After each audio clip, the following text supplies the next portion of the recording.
Sir പറഞ്ഞ പോലെ എന്നെ ഈ പ്രഭാഷണത്തിന് ക്ഷണിച്ചത്.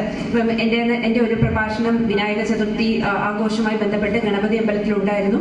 അപ്പോൾ സാർ അവിടെ ആദ്യമായിട്ടാണ് സാർ എന്നെ കാണുന്നത്. ആദ്യമായിട്ടാണ് ഒരു പ്രഭാഷണം സാർ അവിടെ എന്നെ കേൾക്കുന്നത്. അപ്പോൾ സാർ അത് കേട്ടതിന് ശേഷം തന്നെ എന്നോട് പറഞ്ഞിരുന്നു, ഞാൻ ഇങ്ങനെ എന്തെങ്കിലും പ്രഭാഷണം വരുവാണെങ്കിൽ ഞാൻ ഡോക്ടറെ വിളിക്കാമെന്ന് പറഞ്ഞിട്ടുണ്ടായിരുന്നു. അപ്പൊ സാർ ഇവിടെ ഈ അമ്പലത്തിൽ ഇങ്ങനെ ഒരു നവരാത്രി മഹോത്സവവുമായി ബന്ധപ്പെട്ട ഒരു പ്രഭാഷണം വന്നപ്പോൾ തന്നെ സാർ എന്നെ വിളിച്ചു.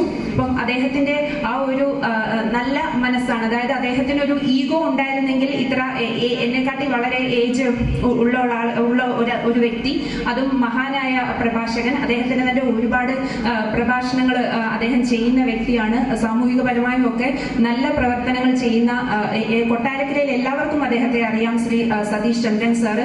അപ്പൊ സാറിന് ഒട്ടും ഈഗോ ഇല്ലാത്തത് കൊണ്ടാണ് സാർ എന്നെ വിളിച്ചത്. അത് മാത്രമല്ല, ഈ